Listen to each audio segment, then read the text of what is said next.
দাড়ি টুপি হিজাব বোরকা থাকার কারণে কেউ যাতে আর জুলুমের শিকার না হয়। আমি শুরু থেকে দেখতেছিলাম যে আসলে বাচ্চারা কি সুন্দর কোরআন তেলাওয়াত, সেই সাথে ইংরেজিতে বক্তব্য, বাংলা, ইংরেজি, আরবি তিনটা ভাষাই তাদের যে পারদর্শিতা এবং তাদের যে শিক্ষা, আমি মার্কাজের শিক্ষকদের এবং সেই আয়োজকদের ধন্যবাদ জানাই।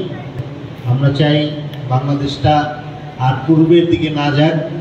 আগে যেই রকম ছিল, হিন্দুত্ববাদীদের বাংলাদেশে আগ্রাসন ছিল, এটা যাতে আর না হয়। বাংলাদেশিরা যাতে তাদের ধর্মচর্চা, তাদের ইসলাম পালন নির্বিঘ্নে করতে পারে। দাড়ি টুপি থাকার কারণে, হিজাব বোরকা থাকার কারণে কেউ যাতে আর জুলুমের শিকার না হয়, এরকম একটা বাংলাদেশের লক্ষ্যে আমরা রাস্তায় নেমেছিলাম।